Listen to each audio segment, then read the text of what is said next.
đến thôi người đừng đánh mất, khổ tâm đi tìm hình bóng đâu xa, khổ tâm đi tìm hình bóng đâu xa.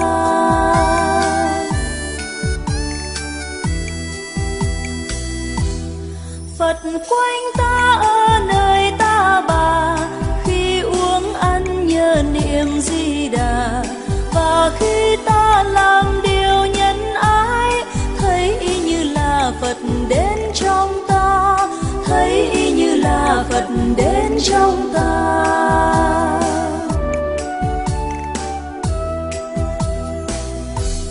Đời ta qua bao nhiêu phố phường, nhưng chỉ vui trên một con đường, đường thanh cao dạt dào mưa pháp, sống trong muôn loài ngập nắng yêu thương, sống trong muôn loài ngập nắng yêu thương.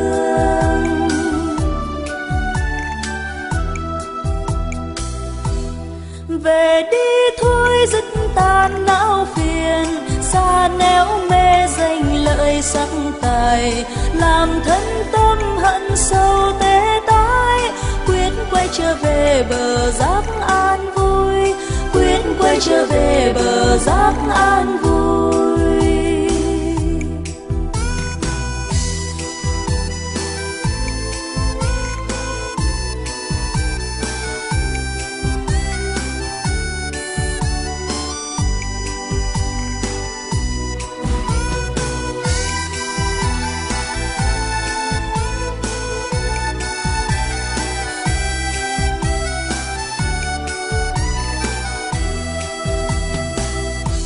Niềm an vui vẫn luôn có thật, như bữa cơm thanh đạm dưa cà, giản đơn thôi người đừng đánh mất, khổ tâm đi tìm hình bóng đâu xa, khổ tâm đi tìm hình bóng đâu xa.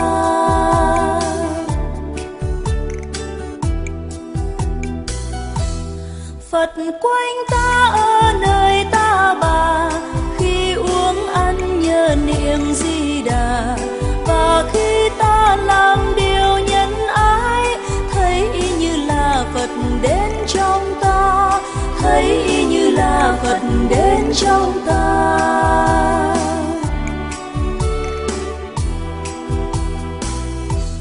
Đời ta qua bao nhiêu phố phường, nhưng chỉ vui trên một con đường, đường thanh cao dạt dào mưa pháp, sống trong muôn loài ngập nắng yêu thương, sống trong muôn loài ngập nắng yêu thương.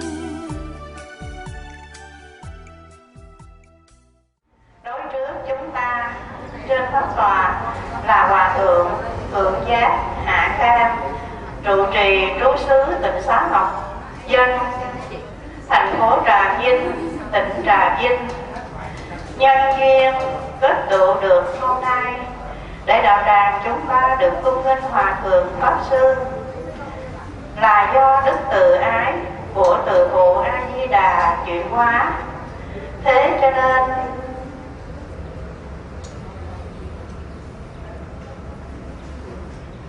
Hòa Thượng, mặc dù Hòa Thượng chưa một lần trên đất Long Thành của chúng ta và chùa Diên Quang, và hiện tại sức khỏe của Ngài cũng không được tốt lắm, tuy nhiên với tấm lòng chí thành chí kính của ban tổ chức, trong đó có một số Phật tử đã thành tâm gửi gắm nguyện vọng thiết tha cầu pháp đến với Hòa Thượng.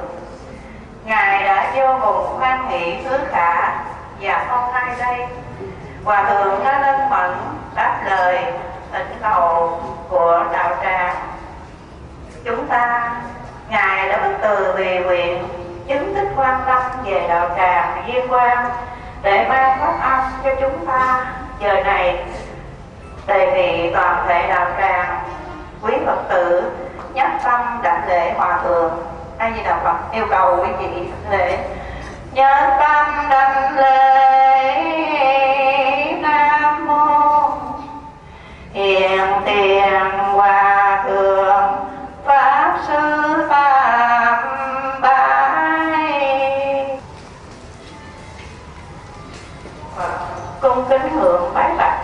hòa thượng pháp sư, đạo tràng chúng con giờ này đã được trang nghiêm thanh tịnh. Chúng con thành tâm đê đầu bái thỉnh hòa thượng từ bi thương xót ban phát âm cho đạo tràng chúng con, để chúng con lấy đó làm kim chỉ nam trên bước đường trở về nguồn cội. Nam mô A Di Đà Phật. Chúng con thành tâm cung thỉnh hòa thượng pháp sư an tọa. Nam mô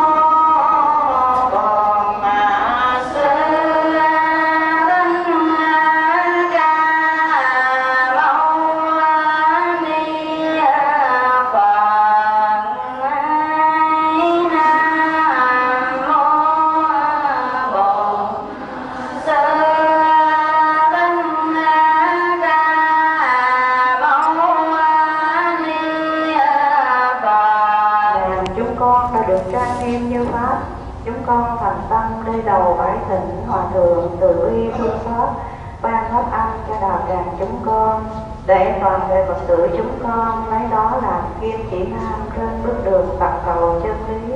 Nam mô A Di Đà Phật. Chúng con thành tâm cung thỉnh ngài. Kính lại Đức Thầy Thích Ca Mâu Ni Phật. Mô Phật. Thì hôm nay cũng có duyên lành về Phật Pháp, mà cũng là ngày 17 tháng 6 thì cũng có ni sư tại Long Thành đây, tôi không có nhớ cái chùa gì, về Viên Quang, thì cũng có nhã ý thỉnh tôi để trở về đây trao đổi quý vị chút ít về Phật Pháp trong cái khóa tu niệm Phật hôm nay. Với cái sự thành kính của ni trưởng và tất cả Phật tử ở đây thì tôi phải đến thôi, vì cái pháp lý là cái quan trọng nhất của đạo Phật. Ba đời chư Phật và tất cả Phật tử, tất cả chúng sanh đều lấy Pháp làm thầy. Thành ra trước khi tịch, A Nan hỏi là tôi con mất bổn sư rồi, con lấy ai làm thầy? Thì Đức Phật nói hồi lúc ta còn sanh tiền, ta cũng không phải là thầy các ngươi. Ta không còn nắm gì trong tay hết á, chỉ có Pháp là thầy của các ngươi và thầy của ta. Thì ai đắc Pháp thì người đó thành Phật. Thì Pháp là gì? Vấn đề đó là cả một vấn đề khó khăn. Hôm nay tôi muốn nói về cái Pháp. Pháp thì nó có hai: Pháp của thế gian và Pháp của sức thế gian. Chúng ta thường kêu Pháp thế gian là Pháp quế độ, Pháp của sức thế gian là Pháp tịnh độ. Hay còn kêu danh từ khác nữa, vì danh từ mà chúng ta mới lộn xộn, nhưng thật ra nó đơn giản thôi. Thì Pháp thế gian gọi là Pháp hữu vi, Pháp của sức thế gian là Pháp vô vi, hay là Pháp của thế gian là Pháp của chu kỳ duyên khởi. Pháp của sức thế gian là Pháp của sát na, cũng duyên khởi vậy mà duyên khởi sát na. Hay nói cách khác nữa, nó có nhiều danh từ để đi đọc kinh của Dưỡng Hiểu, cái dưỡng lượng nó khác nhau, thật ra nó không khác nhau. Nó nhiều khía cạnh của một thực tại. Thành ra Pháp chu kỳ thì chúng ta dễ hiểu, khoa học hiểu rất rành, các nhà bác học, học sinh, giáo sư rất rành. Tức là Pháp của thế giới điều kiện, mà chúng ta kêu là Pháp của thế giới nhân quả. Cái này thì quý vị hiểu kịp thôi. Là Pháp của sự cải sửa từ lớp 1 tới lớp 12 tới Như Lai. Nghĩa là từ địa ngục bò lên tới ngạ quỷ súc sanh Atula, rồi tới người trời dục giới, rồi sơ thiền, nhị thiền, tam thiền của sắc giới. Cứ lẫn quẩn mãi trong vấn đề hình tướng, không qua đạo Phật được. Đó là cái lối tu của 62 tôn giáo. Lúc mà chưa có đạo Phật. Thấy tử Siddhartha đi ra tìm đạo, lúc đó ngài chưa đắc quả đâu, ngài là một cư sĩ như quý vị thôi, nhưng mà ngài có một cái trực giác rất là cao siêu, nhưng mà không giải quyết được, chỉ đi con đường lẫn quẩn thôi. Tu là gì? Thì tất cả tôn giáo đều trả lời tu là cải sửa. Thật ra đối đạo Phật cái này nó sai, hay đúng là nó chỉ đi có giữa đoạn đường thôi. Ngài sau khi đi tìm đạo 6 năm khổ hạnh, 5 năm tìm đạo, thì khổ hạnh cho đến nỗi Ngài ăn có một hột mè cho chết giấc. Thì Ngài thấy là khi mà khổ hạnh không đưa tới giải thoát được, không đưa tới cái trí tuệ được, chỉ có đưa tới sự kiệt quệ của trí tuệ mà thôi. Thì hô hậu ủng quá sung sướng, không đưa tới giải thoát được. Sau 2 cái này rồi, Ngài mới ăn uống trở lại. 6 năm trời không tắm rửa. Ngài xuống dòng sông Ni Liên, Ngài tắm rửa rồi, Ngài lên, Ngài thọ thực cái bát sữa của cô Sujata. Bát sữa đó là kêu là đề hồ, chứ không phải sữa. Sữa mà nấu 9 lần, dạy vô sử xứ. Cái này nó tương đương với A-la-hán. Thì 2 ông mới nói rằng giờ Ngài đi khắp Ấn Độ không ai cao hơn tụi tôi đâu. Ngài nói đúng, ta đã đi 5 năm tìm đạo rồi, ta thấy có 2 ông là cao nhất, nhưng mà không phải là giải thoát. Đây là con đường cải sửa tột đỉnh, mà lên tới tột đỉnh rồi trở xuống tột thấp. Hiện tượng giới của chúng ta là vậy đó. Thành ra là nói tôi phải tự tìm lấy. Rồi tới cái dòng sông Ni Liên, dưới cội cây bồ đề, sau khi xuống tắm rửa với dòng sông hàng sông, thì Ngài thấy một sự sảng khoái vô cùng. Và Ngài mới đưa tay lên thề: tại cái cội bồ đề này, dầu xương ta có mục, máu ta có khô, ta không tìm được con đường giải thoát, sanh già bệnh chết, thì ta nguyện bỏ xác nơi đây. Thì Ngài ngồi đó Ngài nhập định luôn 49 ngày, không ăn, không uống, không tiêu tiểu. Thì Ngài thành chánh đẳng chánh giác, tức là thành Như Lai, thành Phật. Sau khi xả thiền ra, Ngài nói tưởng đâu gì lạ, cái đạo Phật có sẵn trong mỗi chúng sanh, nhưng mà chúng sanh mê mờ, cứ chạy theo cái cải sửa, cứ chạy theo cái tiến hóa, cứ chạy theo cái thăng hoa. Tiến hóa của chúng ta bây giờ, tiến hóa khoa học lên tới tột đỉnh, thì càng tiến hóa càng đau khổ.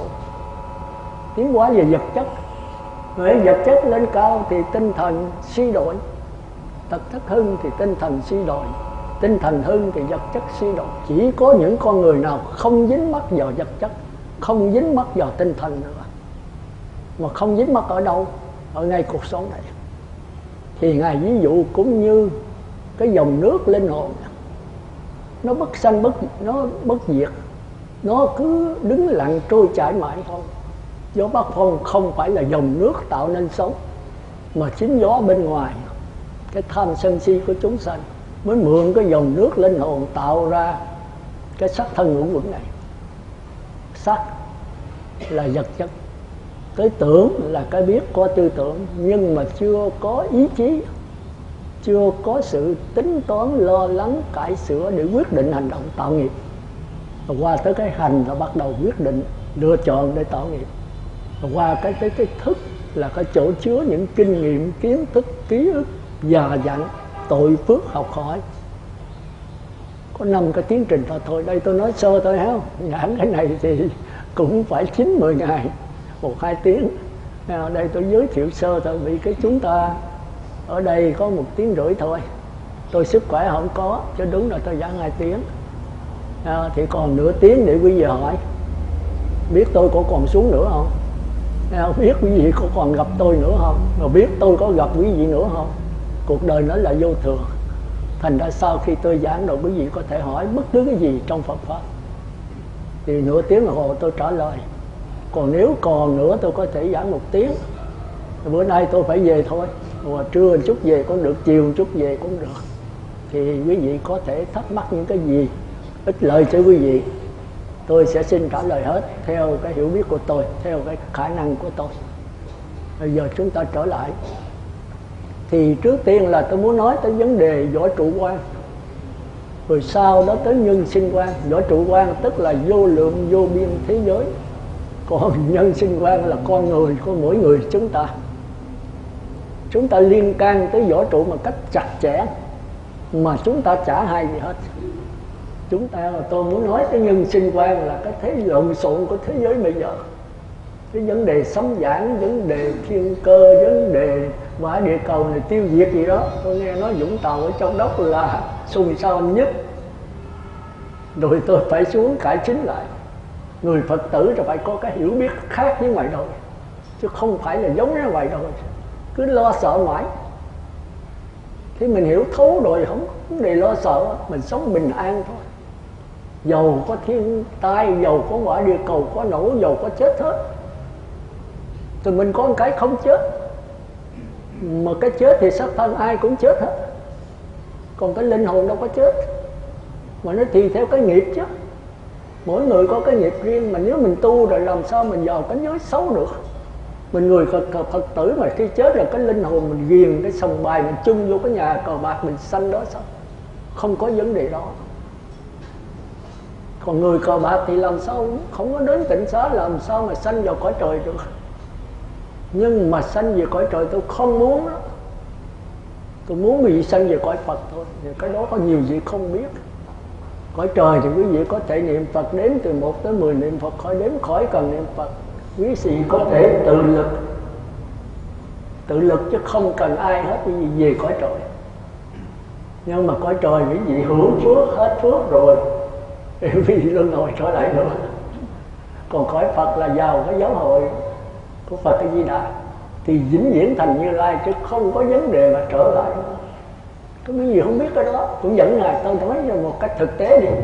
Nếu còn Phật Thích Ca, còn cái giáo hội Ngài bây giờ đấy, mà quý vị ăn chay giữ giới, quý vị niệm Phật hay là hơi thở được tới nhất niệm rồi, mà quý vị không chịu xuất gia thì quý vị hưởng cái phước quý vị nó nói, thì ngay lúc đó là quý vị ở cõi trời.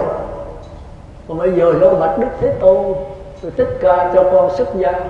Thích Ca nói con giữ 5 giới được không? Con niệm Phật được nhất niệm chưa? Nếu mà vô đây mà con còn ghiền cà phê, thuốc lá, còn ghiền tiền bạc, còn ghiền vợ con thì vô đây không được đâu. Ở đây không có mấy cái đó. Thì người giữ 5 giới là phải nhất cái đó rồi đó. Nó bạch Thế Tôn con giữ lâu rồi, con ăn chay trường rồi. Thì ăn chay 10 ngày là người cư sĩ 5 giới. Thì phải tiến tới ăn chay trường rồi đắp y rồi phải đi xin ăn như tôi. Còn phải ăn chay ngọ nữa chứ không phải chay trường. Thì được mới vô được. Mà mới mắc cỡ mang cái bát đi xin ăn kỳ quá thì thôi ở ngoài đời. Mà vô trong giáo hội Phật Thích Ca rồi 1000 người đắc quả hết, 1 A-la-hán hết 1000 người, không lọt người nào hết. Thì bây giờ Phật Thích Ca đã chết rồi, thì chúng ta thấy còn cái giáo hội của Phật A Di Đà mà chính Thích Ca giới thiệu. Ngài biết rằng sau khi Ngài tịch rồi cái thời mạt Pháp này đó không thể tu được, không ai đắc thánh quả hết. Còn ở thời Ngài đắc rất nhiều. Thì có một vị hòa thượng nói tôi sư nói như vậy, thành ra tôi không chịu. Sư nhớ rằng mấy người cư sĩ là ta hồi thời Đức Phật 5 giới, 8 giới, người ta đắc quả nhập lưu nhất Nhã Lai, Bất Lai rất nhiều. Tôi nói kính bạch hòa thượng, chẳng những nhập lưu nhất Lai Bất Lai mà vua Tịnh Phạn còn lúc làm vua đắc quả Bất Lai rồi, quả thánh thứ 3. Tới sừng sắp sửa chết Đức Phật về khai thị đắc quả A-la-hán ngay lúc chưa chết. Nhưng hòa thượng ơi hòa thượng nhớ thời đó là thời Đức Phật chứ không phải thời của chúng ta bây giờ. Hòa thượng nhớ cái Đức Phật rất là lớn. Bây giờ hòa thượng đi thuyết pháp đi, 100 thời pháp hòa thượng mà đưa một người đắc quả nhập lưu như con ở đây thuyết 100 bài pháp mà đắc quả nhập lưu một người không có. Vì sao? Vì con chưa đắc, con giờ không biết con đắc quả gì đâu. Còn hồi xưa Đức Phật mà thuyết ra 100 người thì hết 100 người đắc quả nhập lưu nhất Nhãn Lai, Bất Lai, A-la-hán. Tại sao vậy? Cảnh ai bằng Đức Phật. Thành ra trong tứ nan cái nhân thân năng đắc, Phật pháp năng danh, thiện duyên năng ngộ, Phật quốc năng sanh. Không có thì giờ tôi không có giảng 3 cái này, giảng cái thứ 4 thôi. Phật quốc năng sanh. sanh ra đời mà gặp Phật là cả một cái đại hy hữu, mà không gặp Phật là cả một cái đại bất hạnh. Nếu quý vị nam giới, quý vị phát tâm xuất gia vào giáo hội Phật Thích Ca rồi, 100 người đắc thành Như Lai. Thành ra giảng sanh về cực lạc của Phật Di Đà thì Thích Ca nói nếu 1000 người giảng sanh, 1 người thành Như Lai. Còn các con ở đây đó thì đắc quả nhập lưu đó là rất khó. Mà nếu có nhập lưu cũng sanh về cõi trời, dục giới và cõi người 7 lần. 7 lần có thể là hàng trăm, hàng ngàn, hàng triệu kiếp đó. Vì thời mạt Pháp này 7 lần nó không phải là 7 kiếp đâu. Tới Phật Di Lặc ra đời không biết mình đắc được quả thứ nhì, thứ ba chưa. Dậm chân một chỗ. Nhưng mà cái sanh về người trời hoài, nhưng mà cõi đó có Phật Pháp. Còn người trời sanh về cõi người trời, nhưng mà có cõi không có Phật Pháp. Chúng ta phải hiểu cái đó. Đây tôi nói sơ thôi. Còn nhất Vãng Lai Bảo Thánh thứ hai thì phải sanh về cõi trời sắc giới sơ thiền, nhị thiền, tam thiền 1 lần. 1 lần này có thể hàng trăm kiếp này. Chúng ta phải hiểu đó. Thành ra rất khó. Còn dậm chân thì có thánh thứ hai, vĩnh viễn không còn xuống 4 đường ác, vĩnh viễn không còn sanh về người trời dục giới nữa, nhưng mà kẹt ra cõi trời sắc giới 1 lần. Có thể mấy trăm kiếp tôi không biết, tùy theo cái cõi nó xuống sốc. Còn Bất Lai đó thì phải sanh về tứ thiền của sắc giới 1 lần. Ở đây thì không có trối cột Bất Lai được, thì Ngài đi tới A La Hán thôi, chứ Ngài không có dậm chân nữa. Thì chúng ta phải hiểu cái đó. Đây tôi nói sơ thôi. Còn nếu giảng kỹ thì quý vị gặp tôi phải vài chục lần. Vì cái Phật Pháp nó rõ ràng, mà nó cao siêu lắm, chứ không phải dễ. Rồi hôm nay lần đầu tôi chỉ là nói cái đại khái cho quý vị biết thôi. Còn đi vào chiều sâu thì cái hẹn kỳ khác. Vì thời giờ chúng ta có 1 tiếng rưỡi thôi. Rồi quý vị thắc mắc cái gì thì nửa tiếng chúng ta trả lời. Còn không đủ nửa tiếng thì 1 tiếng. Tôi cũng phải ráng ở lại, mệt gì mệt. Thì bữa nay cũng 1000 thôi. Rồi biết có còn gặp nhau nữa không? Đây là cũng là một cái duyên rất lớn để mà tôi giúp quý vị giải thoát. Nếu quý vị chịu tu theo tịnh độ mà theo cái trùng tuyên của tôi, đây là của Phật, của Thích Ca chứ không phải của tôi, nhưng mà tôi coi kỹ, hết sức kỹ, tôi coi đi coi lại, rồi tôi nghiền ngẫm, rồi tôi ngồi thiền 7-8 tiếng, rồi tôi tham thiền, rồi tôi thấy hay, tôi xin trình bày lại thôi. Còn kết quả làm sao thì tùy quý vị thực hành, cái đó là tùy. Nhưng cái thời mạt Pháp này tôi thấy không pháp môn nào qua tịnh độ được đâu, càng ngày càng xuống dốc. Mấy người nào lớn tuổi thì biết, hồi xưa mình sanh ra 7-8 tuổi rồi, thời đó rất là dễ tu, vật chất rất ít mà tinh thần rất là rộng rãi phóng khoáng, người thì thưa mà đất thì rộng. Bây giờ đất cũng bấy nhiêu mà người tràn lan, vật chất bây giờ đầy đủ, có thể nói là dư cả thế giới. Nhưng mà cái đau đớn của gì là quý vị không hiểu mình, không biết mình là cái gì, mình là cái gì. Là mắt, tay, mũi, lưỡi, thân, ốc, cái đó mới có 1/5. Thì trong kinh kia có đó là phù trần căn, cái căn của 4 đường ác, địa ngục, ngạ quỷ, súc sanh, Atula.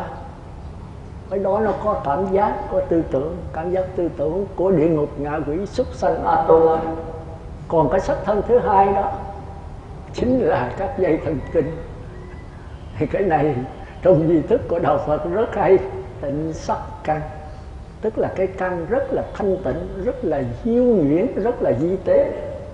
Thì những vị nào bỏ ở bên ngoài là cái gì? Là sắc, tài, danh lợi, ăn uống và ngủ nghỉ, sắc, thinh, hương, vị, xúc, pháp. Hay là giải thích cho rành nữa thì nó mất thời giờ quá, tôi nói sơ. Cà phê, riêng thuốc lá, riêng rượu, riêng chè, riêng son phấn, riêng sữa xương mài, sữa sắc đẹp, riêng uống tóc, riêng mặc đồ cho nó đẹp, riêng giày dép, vân vân. Còn chiếm hữu bên ngoài, tới chừng nào mà tiếng niệm Phật nó nhập tâm, nó đi vào linh hồn, ai lại gia thức quý vị, nó đầy, nó tràn ra. Cũng như đứa nít mà nó quậy đó, muốn cho nó hết quậy thì thấy bịch kẹo cho nó, thấy con búp bê cho nó thì nó chìm trong bịch kẹo, búp bê nó không nhớ tới cái cách cũng có cái ghiền của nó. Thấy không? Đồ nó hút thì nó khoái, trời đất có sụp đổ cũng không sao, nó chẳng biết gì. Nhất là những người cờ bạc nữa. Cái gì hồi nhỏ ai mà có ghiền cờ bạc, nhất là những ngày Tết, đánh luôn suốt đêm mà không mỏi lưng. Mấy đứa bé lại kêu 2-3 lần là nạt mày đi về, tao không cần ăn uống gì hết, tao đổi thân và ốc cái thân này đó. Nói chung mà thấy con mắt thấy cái gì đẹp đó, dễ chịu khó chịu, không dễ chịu thì đưa vô sắc thân, rồi sắc thân mới đưa lên trên cái đầu đó, thì nó gọi là sắc thân bên ngoài. Sắc thân của bản năng thú vật và ngạ quỷ. Thì quý vị sẽ thèm cờ bạc, thèm cà xì ke, thèm thuốc lá, thèm cà phê, thèm rượu. Quý vị dứt không có được, mà muốn dứt được thì sao? Quý vị phải có món đồ chơi khác. Quý vị vô 5 giới, thọ tâm vi trì 5 giới, rồi bắt đầu niệm Phật. Giới là giúp cho cái thân. Giới quý vị không uống cà phê, không ghiền nữa, cái đó là đè nén thôi. Rồi lâu lâu nó bùng lại thì làm nữa, làm mạnh hơn. Mấy ông thiện nam thiện hành đó, ông nào mà ghiền thuốc bỏ thời gian rồi sau ghiền lấy cấp 2. Hồi trước hút 1 gói, bây giờ bỏ rồi hút lại 2 gói. Tôi nghe mấy ông nói, sao tôi nhỏ lớn vậy tôi không biết hút thuốc, tôi cũng không biết uống rượu nữa. Tôi đỡ, sống trong gia đình nho giáo mà. Rồi sau này lại đi học lớn lên rồi lại làm thầy giáo nữa. Mô phạm.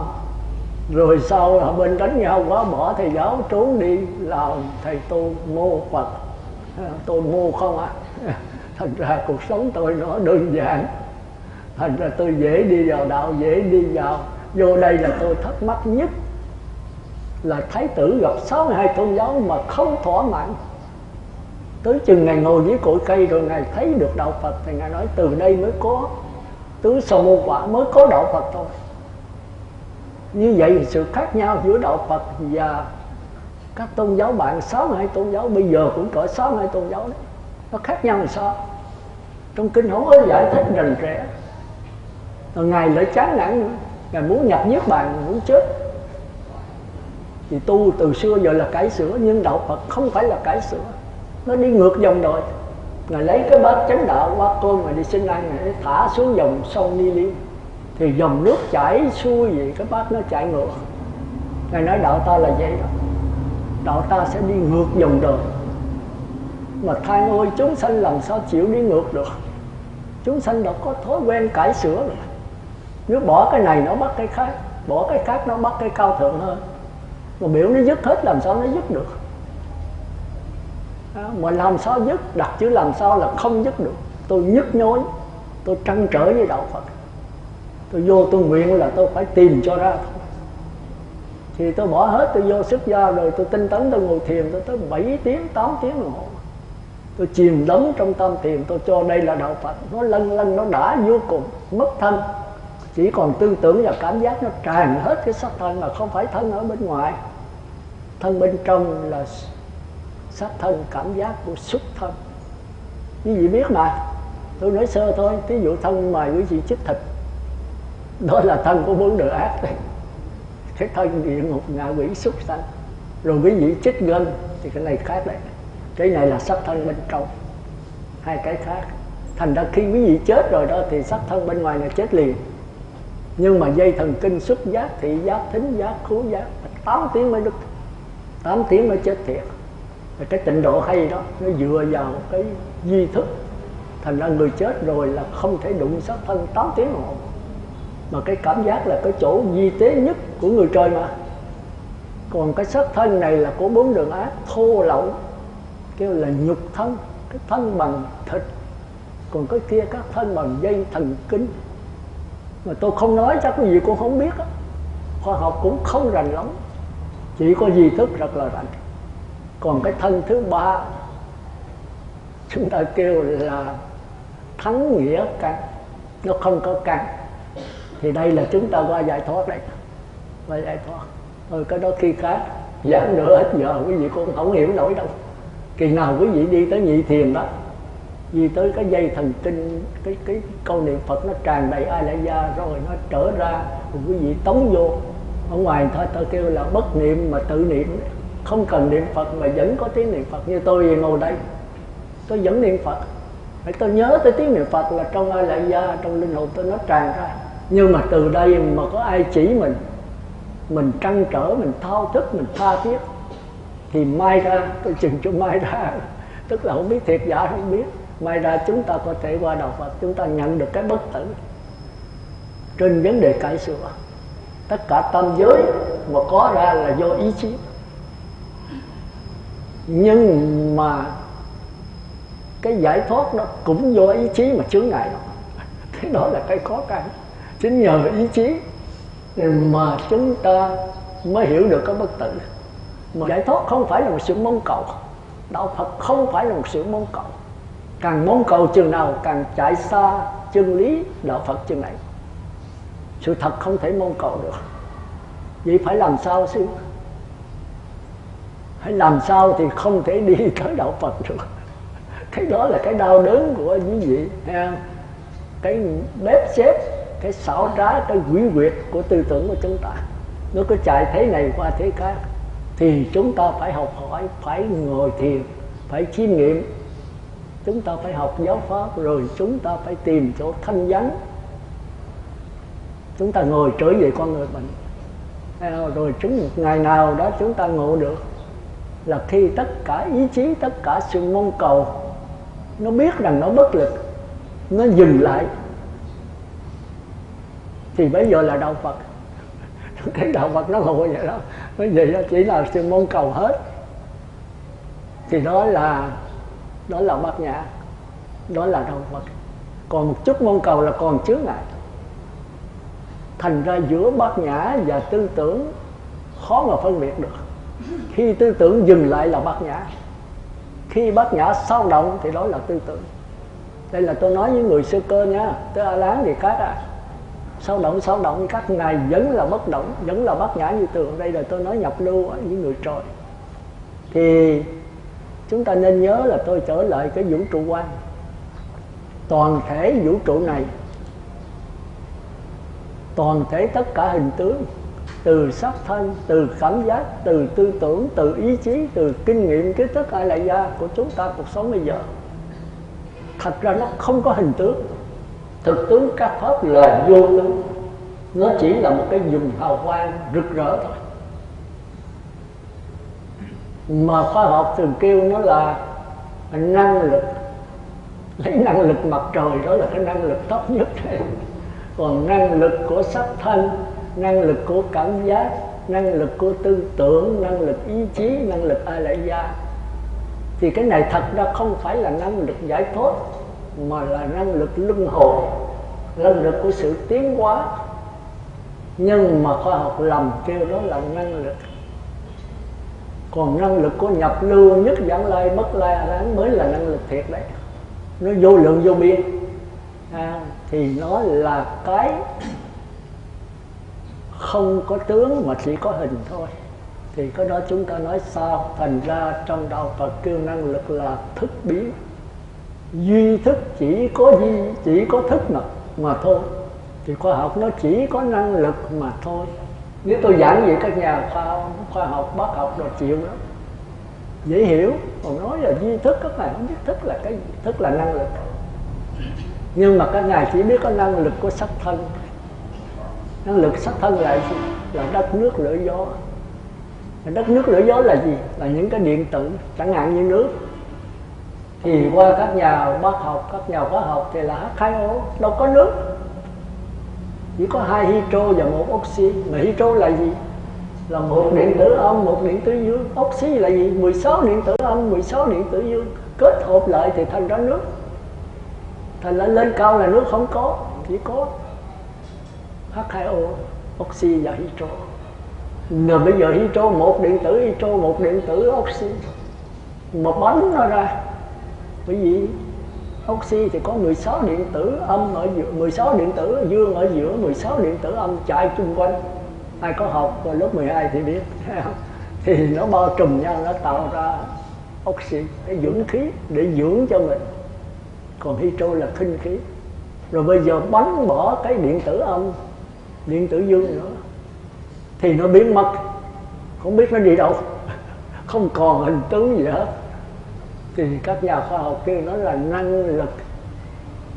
Nhưng mà đối với đạo Phật, đối với các cõi tiên trên đó, thì trong Thủ Lăng Nghiêm kêu Mắt Già Bác học đây là địa tiên, tiên thấp ở trên đất thôi. Thì có phải sắc giới vô sắc nữa, kêu là thiên tiên và đại giác kim tiên. Thì người ta thấy rằng nó không phải biến mất đâu, nó biến thành cảm giác. Rồi các nhà sắc giới thì thấy cảm giác khi nó biến mất thì ta nói là nó mất. Nhưng các cõi trời vô sắc giới nó không biến mất đâu, nó biến thành tư tưởng. Đại khái là vậy, tức là A-la-hán. Nhưng thì chúng ta thấy đại khái là đạo Phật nó quá xa, cõi trời chưa đi kịp. Đừng có nói khoa học, mấy nhà địa tiên ở đây ăn thua gì. Thôi giờ chúng ta trở lại. Tôi mới nói về cái tiến trình của vũ trụ.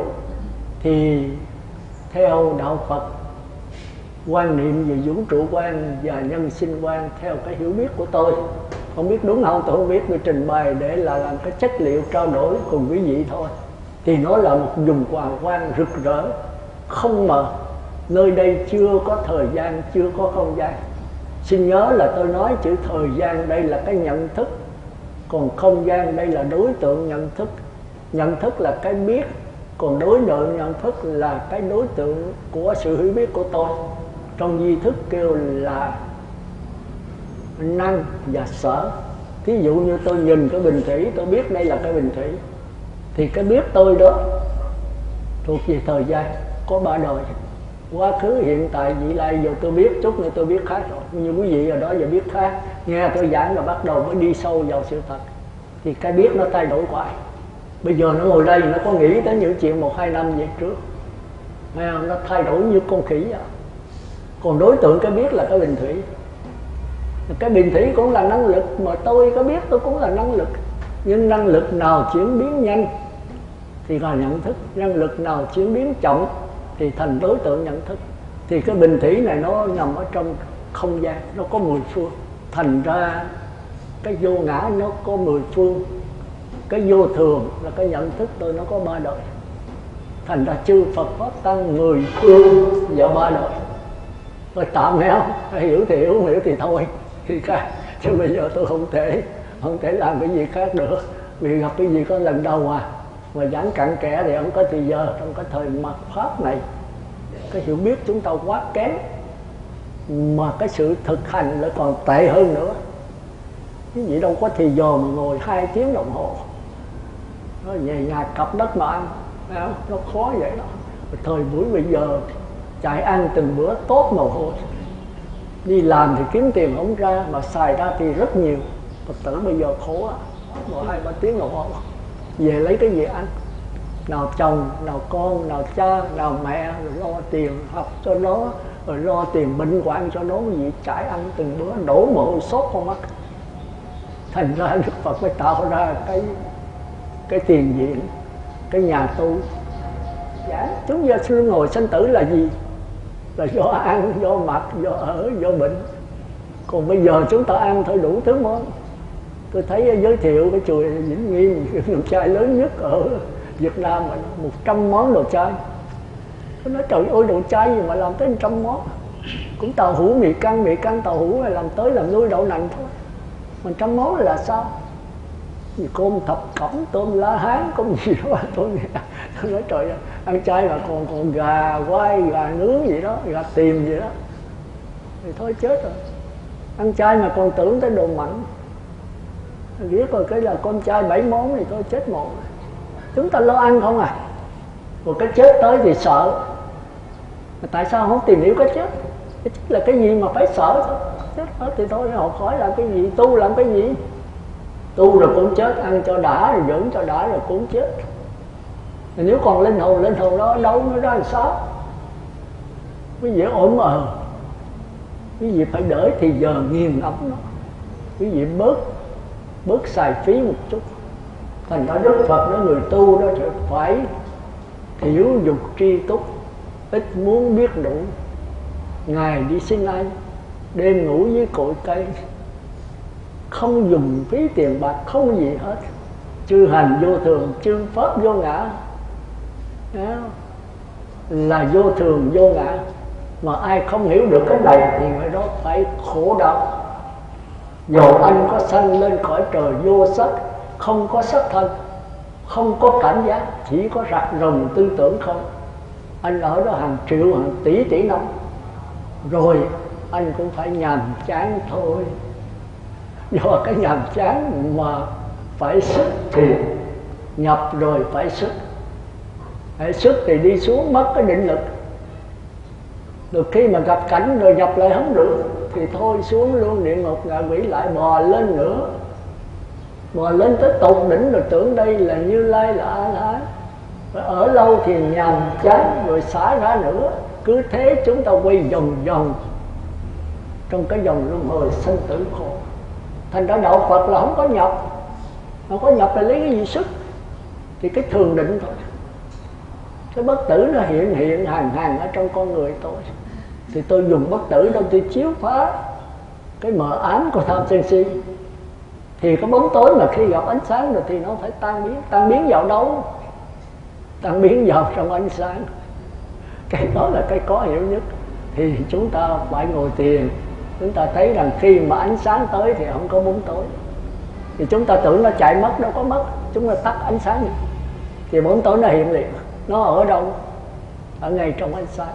Ánh sáng quý vị phải cố gắng nha. Cái bài này rồi quý vị nghe, có người hiểu, có người không hiểu. Thì bây giờ có thâu đĩa đó, quý vị về coi lại, ít nhất nghe lời không 10 lần.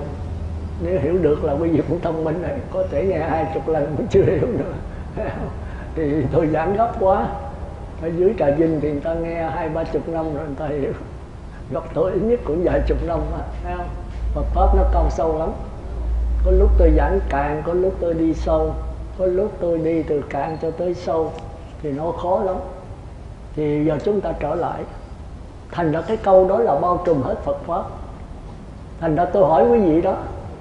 Quý vị hồi nhỏ còn 4 tuổi với quý vị bây giờ đây 30, 40, 50 tuổi ở đây đó. Là một người hay là hai? Hỏi nhiều quý vị đó, chứ không hỏi ai, mỗi người xác thân này. Bây giờ tôi hỏi đây mấy nhiêu tuổi, nó con 30, người kia nói con 4, người kia nói con 5, người kia nói con 6. Tôi hỏi về cái chú trai, chú bé, gái đó, hồi lúc còn 4 tuổi với mà mấy bà bây giờ là bé, cô gái 4 tuổi này với mà ông mấy bà bây giờ ngồi đây là một người hay là hai? Ôm ở. Nếu nói là hai thì đứa bé này không liên can gì với mình hết. Bây giờ đứa bé này hồi 4-5 tuổi nó chết, mình ngồi đây không? Bây giờ hai người mà. Còn nếu nói là một, trời ơi thằng bé hồi 4 tuổi nó có cái lùm sủng, lùm xịt, nó thuốc 1, thuốc 2, mặt mũi còn thò lò, nó có đầu để 3 chỗ. Còn bây giờ quý vị làm thuốc 6, thuốc 7 không? Thấy nói một là sai, nói hai là trật.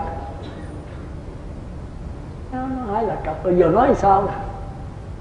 Là Phật tử rồi. Nhưng mà Phật này là Phật chết, tử là chết chứ không phải tử là con. Còn Phật tử là con Phật thì phải rành mấy cái này. Đó, thì tôi muốn quý vị là Phật tử là con Phật. Thì trước cái sao động của thế giới là năm ngày 21 tháng 12 vậy đó, năm Thìn năm tới, thì thế giới này sẽ nổ xẹt hết, nước tràn ngập hết cả thế giới, quý vị run hết rồi. Đi thọ giới hỏi sư con thọ giới rồi con khỏi chết không? Trời đất, tôi nói có đó mà mấy cô hỏi mình chứ sao lại hỏi tôi? Ai trả lời câu đó? Bây giờ thế giới mà tràn ngập chết hết, còn mình cô, còn mình bà chịu không? Mà sống với ai? Sống là sống với tất cả. Còn bây giờ nó không nổ xẹt, nó qua đi năm 2012 nó không nổ xẹt. Còn mấy bà mấy cô chết không? Phải sống nữa. Thì sống thời gian 1-2 năm nữa già rồi bệnh cũng phải chết thôi. Cái sanh tử là một cái việc dĩ nhiên của mỗi người. Và trong cái sanh tử đó có cái bất sanh, có cái niết bàn nằm trong đó. Thì ở đây cũng vậy đó. Chúng ta nên nhớ đứa bé 4 tuổi với mình nói hai là trật, nói một là sai mà nói hai là trật. Như vậy nói thì sao sư? Thì mình nên nhớ cái sát na và cái chu kỳ. Thì cái linh hồn đứa bé, linh hồn mình bây giờ là một hay là hai? Một hay hai? Em re, Phật tử mà nói em re là không được, tôi cạo tóc hết đó. Cái này cậu đầu có lợi theo sư cô hiểu không? Còn mấy thiện nam thì theo tôi về Tịnh Xá, ở ngoài quậy quá không chịu tu, tối ngày nó ăn mặc ở bệnh lo đủ thứ, hưởng thụ đủ thứ hết.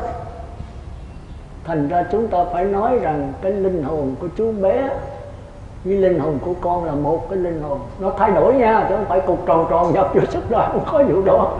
Nó giống như cái dòng nước vậy, nó chảy mãi. Rồi do gió bát phong tham sân si mới tạo lên cái lượng sống sắc thân của con đó sư. Thành ra cái lượng sống sắc thân của con nói với cái linh hồn mà nói một thì sai, nói hai là trật. Nhưng mà cái linh hồn của dòng nước không bao giờ chết, nó thay đổi mà nó liên tục.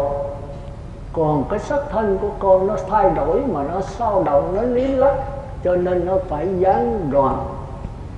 Hiểu thì hiểu, không hiểu thì thôi, thì khác. Bây giờ chắc mới thấm mà chứ đó giờ không biết mình mà không biết mình đó là cạo đầu là gì mà. Tôi gặp mấy ông bà là tôi muốn cạo tóc hết à. Chi vậy biết không? Đặng giữ giới mà lo tu, gì cũng làm, truyền hình cái gì cũng coi. 8 giới là truyền hình không được coi nữa nha. Không có nói màn, không bắt thế giới gì hết trơn. Cạo cái đầu trọc lóc. Như tôi bây giờ vô quán mà ngồi ăn là không có vô được. Ngồi trên bàn ăn đũa, ăn chén, cười giỡn, ngút thuốc, phà chữ O là không có thể đầy ra được. Người bắt đầu 8 giới là có tu đấy. Thành ra 8 giới mà người nam nó phải sinh vợ cho mới được, người nữ phải sinh chồng, còn không có vợ chồng phải sinh cha mẹ. Từ đây là tuyệt gốc rồi đó, không còn súng tử nữa, không có nối dòng nói gì nữa hết. Còn 5 giới thì còn dài dài thôi. Nhưng Đức Phật sợ mấy người 5 giới. Thôi các con một vợ một chồng thôi nhá, cấm tà dâm, và phải tiết dục gia đình 2 con thôi nhá, trên nữa là phạm giới. Tranh thủ và bắt chước cái hết gì đó, dù gái dù trai tới cái đệ tùm lum chỉ 2 là đủ. Mà Đức Phật đã nói 2000 mấy trăm năm về trước rồi. Bây giờ kẹt nhân mãn là bắt chước. Mà thời Đức Phật thì dân số ít thôi, mà Ngài biết là cái dâm dục nó đưa tới luân hồi sanh tử. Ngài nói chính cái đó có một cái thôi, mà nếu 2 cái là đệ tử đã không còn người nào hết. Tôi mà nếu lúc đó còn tôi thì tôi bạch Đức Phật bạch Đức Thế Tôn cho con nói, đừng có nói là có cái thứ hai. Nếu có cái thứ hai mê mẩn như sắc dục gì thì Đức Phật cũng không còn, chứ đừng nói tụi con. Đức Phật cũng không còn. Vì sao con dám nói như vậy? Ngài là đứng đại hùng từ bi, lúc còn làm Thái tử Ngài mạnh dạn, Ngài không chịu lập gia đình. Vua Tịnh Phạn khuyên Ngài làm vua, Ngài không chịu. Ngài xin 3 lần. Sau khi 4 cửa thành rồi thì Ngài nghe cái ông tu sĩ thứ tư nói rằng muốn giải thoát luân hồi, muốn chấm dứt sanh tử thì phải đời sống độc thân, không nhà, không cửa, không vợ, không con, không tiền, không bạc. Thì cái ý chí Ngài nhất định xuất gia, là không lập gia đình. Cái Tịnh Phạn cãi 3 lần không được. Mà Tịnh Phạn biết rằng cái Thái tử cái ý chí nó mạnh lắm. Mình xin nó xin lần 3 lần không cho là nó cũng trốn đi thôi. Mà trốn đi rồi ai nói giọng, có đứa con một, phải 2-3 đứa thì đó. Ngài lo quá trời quá đất, làm đủ cách mà Thái tử phải đi thôi. Thì cuối cùng là sao? Hỏi hết các quan còn có ý kiến gì cầm chân Thái tử không? Thì đâu có ai có ý kiến gì. Thì cuối cùng có người đưa là chỉ có mấy ông Bô lão thôi. Dưỡng, tại nó dưỡng gì đó, dưỡng lão khất ngôn. Nên mấy người già để xin cái lời dạy, mấy ông già kinh nghiệm lắm. Thì họp hết Bô lão lại. Thì hỏi giờ Thái tử nó muốn đi, nó xin tôi 3 lần tôi không cho. Mà tôi thấy cái mặt nó buồn rười rượi, trước đi này nó cũng trốn thôi.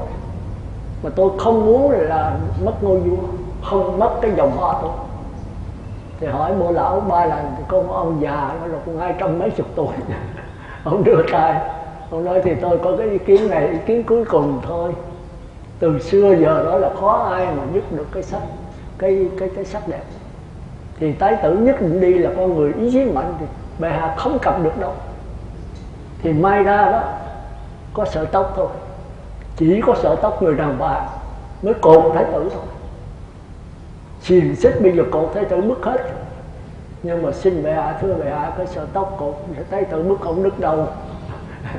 Thì chúng ta nghe Thì vua hỏi rồi làm sao? Nói bây giờ bệ hạ tuyên bố với 9 nước lân cận Thái tử muốn lập gia đình, thì các công chúa, các công tôn, các tiểu thơ giàu có đẹp đẽ nhất đó, thì sửa soạn cho đẹp rồi cho Thái tử lựa. Thì 9 nước mấy ngàn người, Thái tử lựa không được ai. Chúng ta thấy là Ngài cũng kén dữ, Ngài là trai quốc sắc mà, đẹp trai mà, con nhà già con vua mà học giỏi nữa, mà thông minh mà văn võ song tỏa, thì làm sao mà lựa những cô mà đẹp đẽ mà vừa vừa được. Phải là nghiêng nước nghiêng thùng thì Ngài mới chịu thôi. Thì cuối cùng Gia Du Đà La đến trễ nhất, là một trang quốc sắc giai nhân tuyệt thế, không ai hơn cổ được. Thì khi mà gặp Thái tử rồi thì thôi chết rồi, bốn mắt nhìn nhau. Bên ngoài thì tí vậy, bên trong thì ở trong Nguyễn Du Kiều nói vậy. Bên ngoài bên trong đã là, ngoài thì vậy, bên trong đã âm thầm với nhau rồi. Thì sau khi Thái tử lựa thì hết quà, mấy chục ngàn món quà cho hết mấy chục ngàn mỹ nữ gia nhân tuyệt sắc, nhưng mà không ai Ngài vừa ý. Tới Gia Du Đà La Ngài chịu, con vua Thiện Giác thì hết rồi. Ngài mới móc cái chiếc nhẫn Ngài đeo cho cổ, thế là xong. Thì ông vua mới phóng tin là Thái tử đồng ý vua với con vua Thiện Giác, công chúa Gia Du Đà La gia nhân tuyệt sắc nhất. Thì Thiện Giác đâu phải dễ, muốn lấy con tôi là phải tranh đấu với tất cả công tử của các nước và những người giỏi, tranh đấu về văn, về võ, tức là phải một chàng trai văn võ song toàn mới chiếm được người đẹp. Thì vua Tịnh Phạn lo con mình thì văn thì giỏi, nhưng mà võ biết làm sao đây, nó là đâu có đụng tới móng tay. Và biết nó tranh đấu được với 9 nước không, 9 công tử, 9 thái tử ở 9 nước và một số công tử nữa, tức là con nhà giàu á, thì ít nhất cũng cả ngàn người. Mà làm sao nó thắng được? Mà vua Thiện Giác nhất định là không thắng được, là không lấy được con của công chúa, là con của Ngài. Ngài cũng là vua mà. Thì cuối cùng nó vua cha mới ngần ngại. Thì Thái tử biết mới gọi bạch xin vua cha: cha đừng sợ, đừng có nói mấy ngàn công tử bao nhiêu con cũng thắng được hết. Về võ thì cha nên nhớ là con đã học nhiều, mấy thầy võ đã bái phục con. Về văn thì mấy thầy dạy con đã hỏi lại con, xin làm đệ tử con. Thì bệ hạ đừng có sợ nữa. Thì sau khi mở cuộc đấu chiến thì Ngài thắng hết tất cả. Rồi cuối cùng cô Gia Du là trói cột Ngài hết mấy năm, cho tới có đứa con đầu lòng, tức là La Hầu La. Thì lúc bấy giờ Ngài thấm rồi, trời ơi mình tính đi xiềng sức gì bứt hết, mà cái sợi tóc của công chúa đẹp quá mình bứt không nổi. Bây giờ ở thêm 2-3 chú nữa thì chết. Thành ra lúc có con bây giờ không chồng thì còn cái gì khổ đau cho mình. Biết bao nhiêu người gấm ghé Ngài, cô mà cô không chịu, cô chịu Thái tử. Bây giờ nửa chừng sưng mà đi đứt gánh người ta. Còn đứa con thơ mới sanh ra không cha, vua Tịnh Phạn khổ sở thì Ngài thấy đi không đành, nhưng ở lại thêm 2-3 chú nữa rồi làm sao đi, dỡ lại cái xiềng. Ở nữa nó xiềng cứng ngắc, phải đi. Thì chúng ta thấy đã là thái tử tu nhiều kiếp rồi, tự hiện lại mà vẫn bị cái sắc đẹp cột như thường. Xiềng xích bứt hết mà sợi tóc bứt không bứt. Thì chúng ta thấy sợi tóc nó mong manh mà nó dữ ấy. Thì mấy ông thanh niên phải coi chừng. Còn người nữ thì thích về cái tiền bạc, không có tiền bạc lấy cái gì sửa soạn, đeo vòng đeo vàng tùm lum hết trơn. Muốn có cái đó phải làm chết mồ chết tổ luôn. Một cái cười đó là nghiêng nước, một cái cười thứ hai nghiêng thùng. Tôi xem cái cười thứ ba nữa thì thùng không. Người ta thường nói nhất tiếu khuynh nhân thành, tái tiếu khuynh nhân quốc. Tôi thì tam tiếu nữa thì thùng không. Cười lần thứ nhất thì nghiêng thùng, chữ thành đó là tôi dịch thành chữ thùng, nó dễ nghe một chút. Đó. Cười lần thứ hai thì nước trong thùng mới đổ, nếu cười lần thứ ba nữa thì còn cái thùng không. Đâu phải hiểu đó. Đó là mới dứt được hai cái đó là chúng ta đi 3/4 đường đạo, còn có 1/4 đó là bất lái.